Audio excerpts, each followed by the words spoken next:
This episode of the podcast is brought to you by GameFly. That's right, we got another sponsor.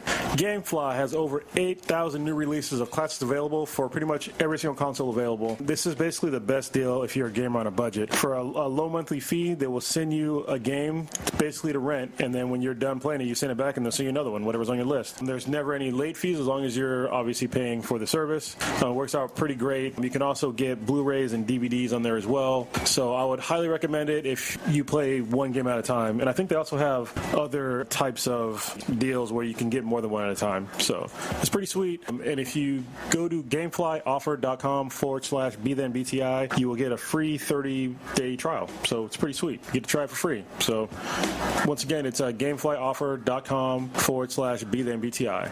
And now, on with the show.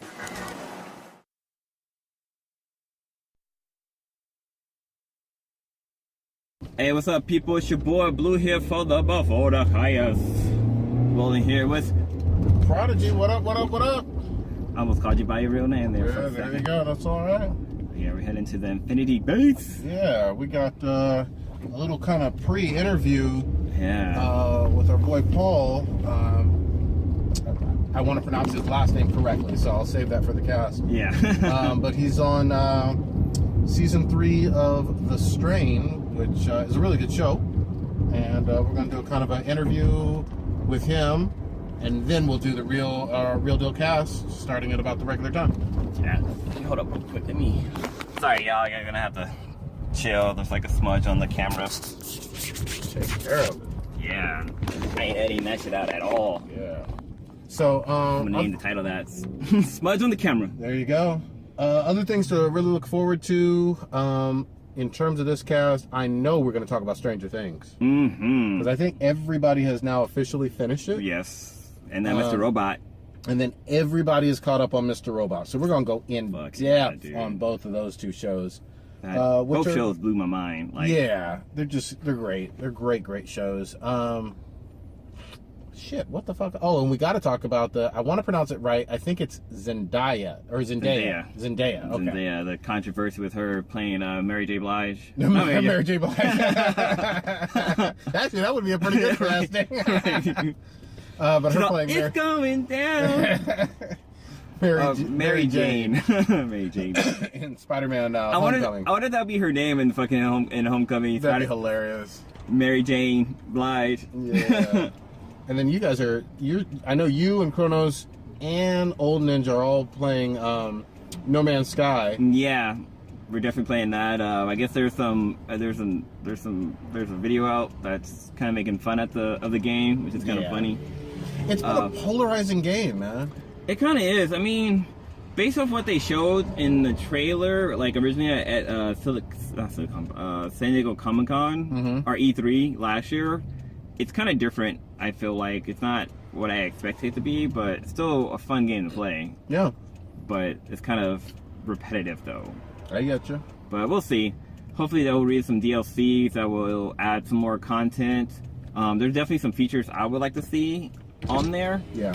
As far as being able to, once you get a spaceship, still be able to have your first spaceship with you, somehow able to have a space station of your own where you can just fly into, and maybe that space station have warp drives where you can travel to different planets. That would be cool if they did that. So let's see. I mean, I'm all in favor of games improving, even if they're not perfect at launch. But I don't agree, and we've talked about this a bunch of times, with games having DLC that costs a lot of money when they didn't release a complete game. And I don't know if that's the case. I haven't played this one yet. But some people feel like they were misled.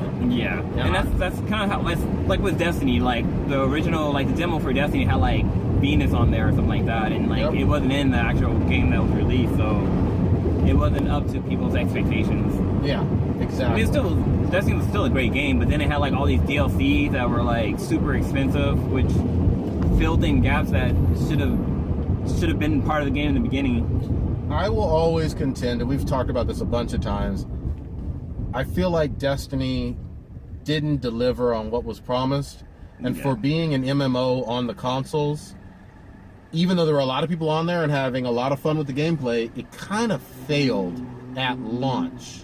You know, I literally remember beating the game in like 4 to 5 hours. Yeah, it was a pretty short game, to be honest. And I know that there were campaigns and things you could run and do afterwards, but that's not an MMO. You know, you can't have an MMO that be that short and have that little content. Yeah. I appreciate the fact that they rectified that months later.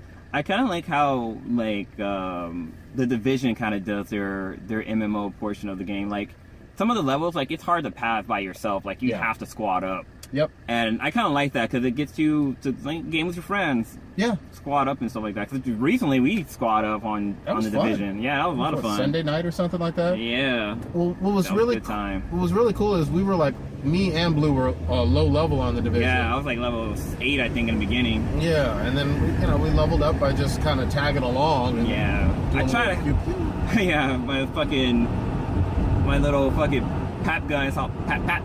Yeah. Barely did any damage, and man, we were getting shot just once and just dead. Yeah.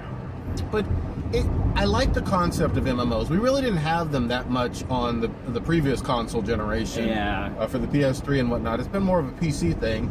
Well, I mean, what Borderlands, was that on PS3 or was it PS4? It was definitely on PS3, Borderlands 1 and 2, but it isn't an MMO, even though it had great co-op. No, yeah. It wasn't like massive online kind of shit. You still have multiplayer like in your Call of Duties and your Battlefield, but MMOs weren't really, at least to my knowledge, out that much on the previous generation. And I like the fact that they're on the PS4 and Xbox One. I just want them to execute a little bit better. Yeah. You know? But yeah, we'll get into that. We'll definitely get into that. And anyway, it was just kind of another fun week in geek news, you know? Did you see the stuff about Lisa Jones, the black lady? Leslie Jones, yeah.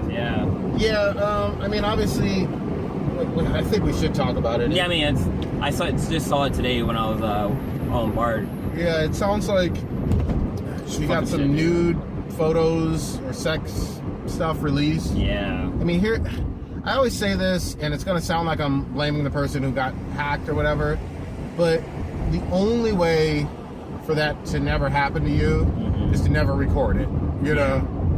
I mean, especially if you're a celebrity, it happens to almost all of them or whatever, where things get leaked or released or someone gets hacked into it.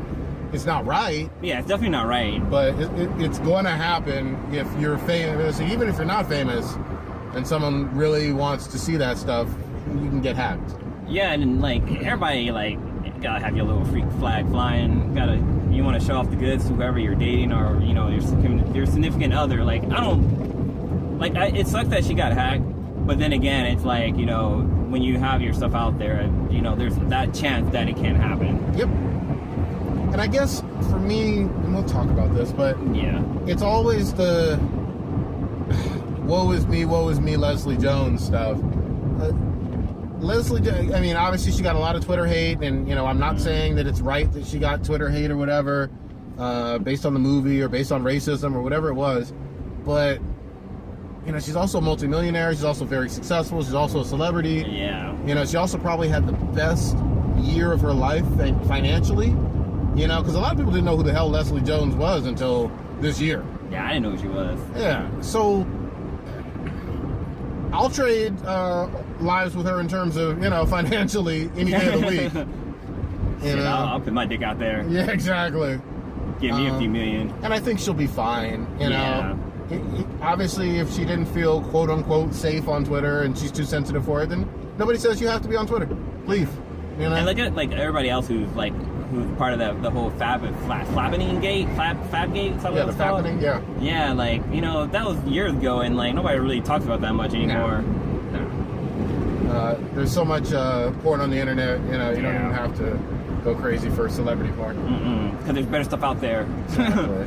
Like, okay, yeah, you get to see a celebrity nude, okay, life goes on. Yeah.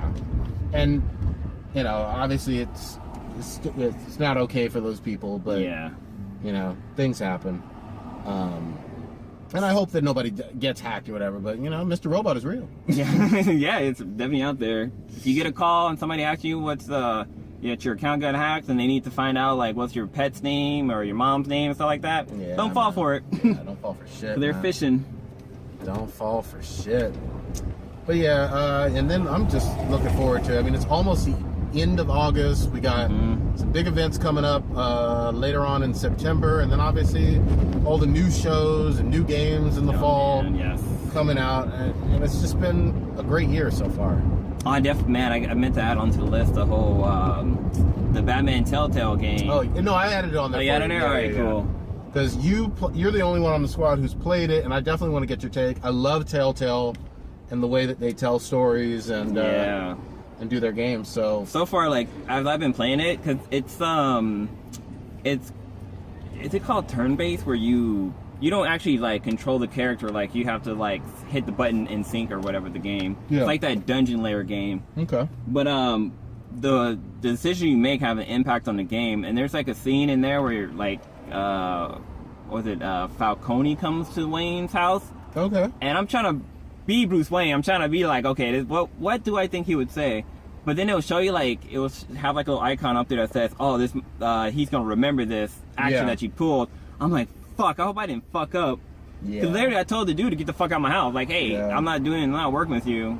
And he's like, I'll remember that shit. I'm like, oh fuck. Yeah. He's gonna fucking murder Alfred, burn down my goddamn house.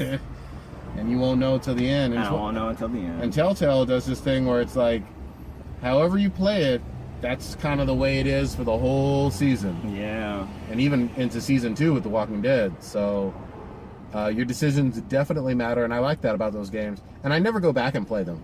You know what I mean? Like, I play them once, and I'm like, okay, that was my story and how that character lived. You know? It's funny because the Sweetness was watching, and she never really watched me play. Like, she might sit in there, but she'd be doing other things. But she was actually paying attention because it was like basically like a kind of a mini movie, and I was the fucking director. Of course. And she was asking like, what answer did you? Because it doesn't tell you what answer like you select. But like, I had to tell her like, oh, I chose to like tell him to get the hell out of my house. She's like, oh shit. But yeah, it's a cool game so far. I'm still playing episode 1. I'm like halfway through, but it's a good length game too. Like, I'm like maybe 45 minutes into it. Oh, that's good for an episode. Yeah. Yeah, and it's still more to go. Like, I haven't even made it to the end of the episode yet. No, go straight. Oh, straight. Yeah. I'm looking forward to playing that one probably sometime in the fall. I want to wait for a couple of additional volumes to come out. Yeah. And I'll probably just get the season pass since that's what I did. Money. I did season pass. It was like $24.99. That's perfect. For season pass, and like every individual episode is $5. So I think there's 6 episodes altogether. Yeah. You end up saving money, and then you don't have to worry about anything. Yeah. Once it's ready to go, you just kind of get that little notification and rock it out. So we, man, I love the fact that we're covering gaming more lately. Yeah. Gaming and comics. Yeah. TV shows too, because usually in the summertime it's kind of slow on the TV side. Exactly. Oh man, I forgot to watch Fear the Walking Dead. I'm pretty sure nobody else watched it. So probably missed it. Yeah, that's all right.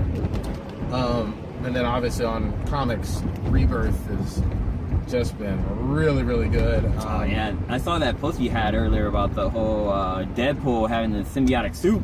Yeah. Ooh, I can't wait for that's that. A little still image looks fucking badass. Yeah. I mean, just picture Wade with the suit. Yeah, all the fucking awesome damage he can do. Exactly. All right, folks, we're rolling up here into the Affinity base. What? About to go do the straight fire. About to do this S-Class interview. Make sure to check out the videos down below. If you like what you saw, smash that like button so it suggests to other people. And like always, hit that subscribe button. Till next time. Hey. Deuces.